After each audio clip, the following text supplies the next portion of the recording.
बोलो पुरुषोत्तम भगवान की जय। शौनकादि मुनि बोले, हे सुत पुरानी, इसके बाद में गोलोकवासी श्री कृष्ण जी ने क्या कहा, क्या किया, वह हमें बता दे।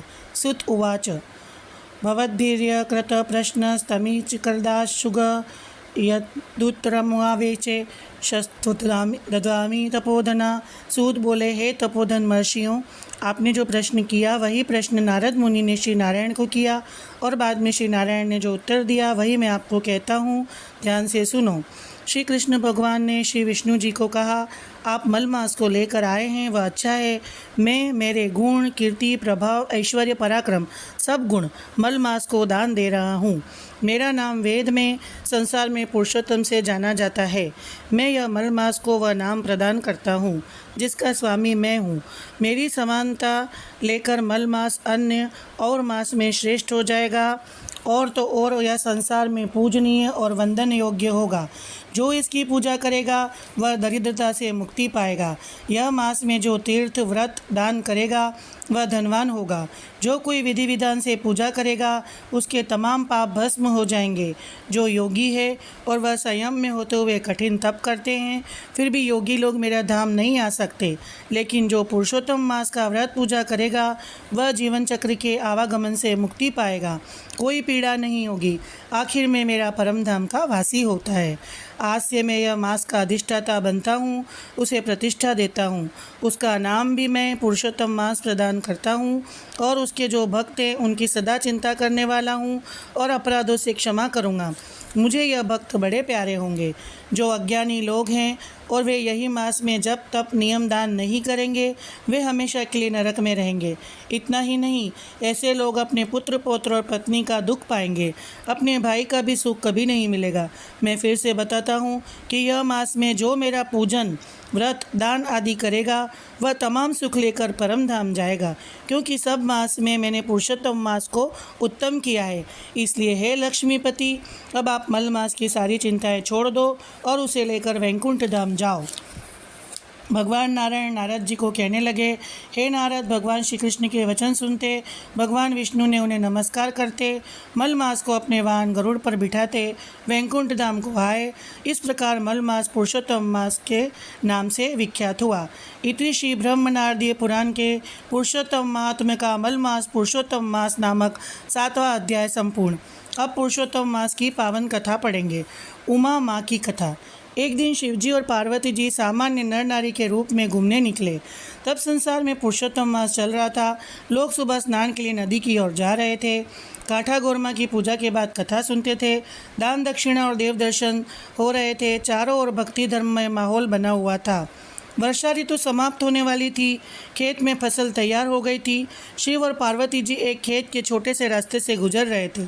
वह खेत बाजरे का था और यहाँ तक कि बाजरे के छोटे छोटे हिस्से पड़े थे। तब एक छोटा सा हिस्सा पार्वती जी की पायल में घुसा। तब पार्वती जी का ध्यान नहीं था।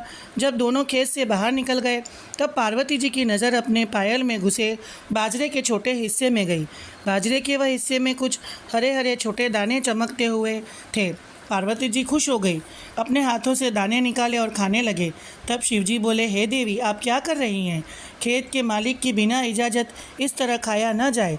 बिना पूछे खाना एक चोरी है। देवी, अब तुम पाप में पड़ गई हो। इस दोष की मुक्ति के लिए जितने दाने खाए हैं इतने दिन खेत के मालिक के वहाँ रहो और उनका काम करो। आपने 365 दाने खाए हैं। शिवजी की बात सुनते ही पार्वती जी ने स्वीकार कर लिया और पार्वती जी को वहाँ छोड़ शिवजी आगे निकल गए। पार्वती जी ने ब्राह्मण स्त्री का रूप लिया और किसान की छोटी सी झोपड़ी में आई। तब पुरुषोत्तम मास चल रहा था। किसान अपनी पत्नी के साथ नदी में स्नान के लिए गया था। किसान की स्थिति साधारण होते हुए भी दोनों धर्मनिष्ठ थे। दोनों को 10 साल की पुत्री थी। थोड़ी देर में दोनों पति पत्नी नदी से आ गए। पार्वती जी ने कहा, मैं अकेली हूँ और मेरा कोई नहीं है।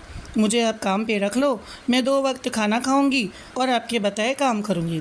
दयालु किसान बोला, बहन, आप यहाँ खुशी से निवास कर सकती हो। हमारे यहाँ खाने की कोई कमी नहीं है, मगर तुमने अपना नाम नहीं बताया। पार्वती जी बोली, मेरा नाम उमा है और मैं ब्राह्मण हूँ। जैसे ही पार्वती जी के पैर किसान के वहाँ हुए और किसान के जीवन में समृद्धि छलक पड़ी। किसान ने सोचा 10 गुना ज़्यादा पाक हुआ। इतना ही नहीं, सारा गांव सुखी हो गया। बीमारी, शोक, संताप दूर हो गए। पार्वती जी किसान परिवार से इतना मिल गई कि किसान पूरे परिवार उन्हें उमा माँ के नाम से पुकारते थे। दौरान पुरुषोत्तम भगवान का मास समाप्त हुआ। किसान ने पुरुषोत्तम जी का व्रत बड़ी धूमधाम से मनाया। समय निकलता गया। पार्वती जी ने प्रेम से हर काम किए और देखते ही देखते 300 दिन पूरे हो चुके। एक दिन गांव के लोग एकत्र हुए।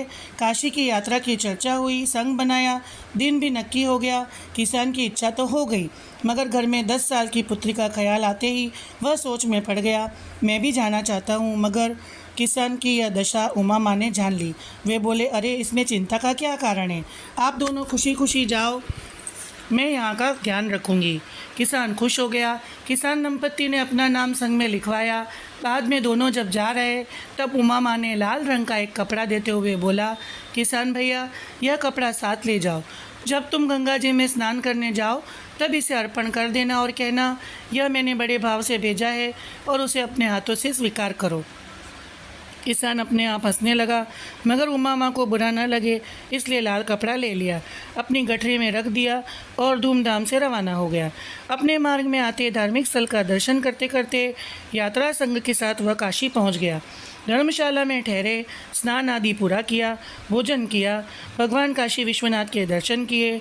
एक दिन हो गया। सुबह दूसरा दिन होते सुबह में जागते ही सब मणिकर्णिका घाट पर स्नान के लिए आए। किसान को गंगा स्नान की इतनी खुशी थी कि वह उमा माँ का दिया हुआ लाल कपड़ा भूल गया। धर्मशाला में अपनी वह गठरी में छोड़ आया जहाँ वह रखा था। वैसे आजकल वहाँ ध्यान, दर्शन, स्नान दान आदि में पूरे 5 दिन बीत गए। अब अपने निर्धारित अंदाज से संग अपने गाँव वापस आने लगा। तब किसान को यकायक याद आया कि उमा माँ ने दिया हुआ कपड़ा तो गंगा जी में बहाना भूल ही गया हूँ, वह अपनी गठरी में रह गया है। किसान को बड़ा दुख हुआ और गया अपने संघ में के मुखिया के पास। आजीजी करके बोला, यदि यह संघ यहाँ 5 दिन रुक जाए तो मैं गंगा जी में एक कपड़ा बहा के आ जाऊँ। तब जंगल शुरू हो गया था। संघ के मुखिया ने साफ साफ वहाँ पड़ाव का इनकार कर दिया। तब दोनों अकेले वापस काशी चले गए। इधर मुखिया ने अपनी यात्रा गांव की ओर आगे बढ़ाने का प्रयास किया, मगर यह क्या हो गया, बैल न जाने आगे बढ़ने से इनकार करने लगे। अपने स्नान पे ही खड़े हो गए। बैलगाड़ी वाले ने बैल को डंडे से बहुत पीटा, मगर कोई असर नहीं हुआ। तब मुखिया समझ गया, कुछ तो ज़रूर है, यहाँ रुकना पड़ेगा। दौरान 5 दिन बीत गए। किसान दंपत्ति काशी आ गए, गंगा घाट गए। स्नान करते दंपत्ति गंगा जी के पानी में आए। प्रार्थना करते हुए बोले, हे गंगा जी, उमा माँ ने यह लाल कपड़ा भेजा है, वह मैं आपको अर्पण करता हूँ। यकायक चमत्कार हो गया। पानी में से रत्न कंकड़ वाले 2 सुंदर हाथ बाहर निकले और कपड़ा लेते ही पानी में डूब गए। किसान और उसकी पत्नी दोनों देखते ही रह गए। साथ साथ दंपत्ति को हो गया कि उमा माँ कोई साधारण नारी नहीं है, जरूर वह सती देवी हैं, और आज इस बात का पता लग गया। काम पूरा होते ही दोनों वापस आने लगे। दंपत्ति ने सोचा था कि अब अपने गांव तक पैदल जाना पड़ेगा, क्योंकि संग तो जरूर आगे निकल गया होगा, मगर संग तो वहां पड़ा था जहां किसान ने मुखिया को रुक जाने की प्रार्थना की थी। दंपत्ति को बड़ा ताज्जुब हुआ। संग के मुखिया ने बताया कि जब से आप दोनों गए हो और न जाने ये बैल को क्या हो गया है, मानो आगे चलते ही नहीं। किसान दंपत्ति ने सुना। दोनों बैल के पास गए, अपना हाथ रखा और चमत्कार हो गया। बैल अपने आप वहाँ खड़े हो गए। तब यात्रा गांव की ओर आगे बढ़ी। मार्ग में किसान दंपत्ति ने उमा माँ को लाल कपड़ा और गंगा जी की बात बताई। यात्रा में चल रहे लोग उमा माँ के सत की बातें करने लगे। किसान दंपत्ति ने गंगा जी और उमा माँ की कुछ और बातें सुनाई। अब संघ का गांव में आगमन हुआ। धूमधाम से स्वागत हुआ, जयनाद हुआ, मंगल गीत गाए, धुन हरि कीर्तन करते हुए गाँव में प्रवेश हुआ। 360 दिन पूरे हुए। बस साल पूरा होने में मात्र 5 दिन बाकी थे। इधर गांव में उमा माँ का लाल कपड़ा गंगा जी ने अपने हाथों से ग्रहण करने की बात देखते ही देखते सारे गांव में फैल गई। सब लोग उमा माँ के दर्शन के लिए आने लगे और 4 दिन निकल गए। बस आखिर का दिन आ गया। सुबह सुबह में उमा माँ ने किसान की पत्नी को कहा, बहन, आज मैं अपने भाई को भोजन देने खेत में जाऊँगी। आज तक कभी गई नहीं, आज जाना है। उमा माँ किसान का खाना लेकर खेत की ओर चली, जहाँ भगवान शिव जी पार्वती को अकेले छोड़कर गए थे। वह स्थान आया, चमत्कार हुआ, पार्वती जी वहाँ अदृश्य हो गई। उमा माँ किसान के घर से खाना लेकर गए, सो गए। दोपहर हुई। किसान अपने खेत में प्रतीक्षा करता रहा, मगर न खाना आया न घर से कोई आया। शाम होते जब किसान अपने घर आया तब पूछा, आज खाना नहीं भेजा? क्यों? मैंने तो खाना उमा माँ के साथ भेजा था। किसान पत्नी ने आगे और कहा, मैंने सुबह 10 बजे भेजा था। क्या आपको नहीं मिला? यह बात होते ही दोनों चिंता में पड़ गए। दोनों उमा माँ की तलाश करने गांव में निकल पड़े, मगर उमा माँ का कोई पता नहीं मिला। दोनों थके हारे घर आए।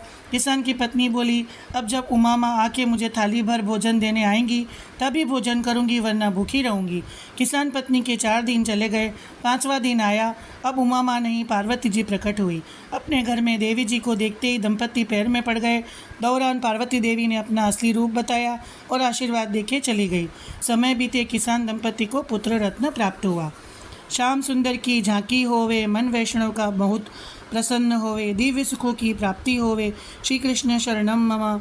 अगणित आँखें चरणों हैं, अगणित मस्तक बाहु है, अगणित रूप आपका है, श्री कृष्ण शरणम मम। अनेक रूप में धरी अवतार, धर्म की रक्षा करनार, आर्यों को निर्भय करना, श्री कृष्ण शरणम मम। बोलो पुरुषोत्तम भगवान की जय।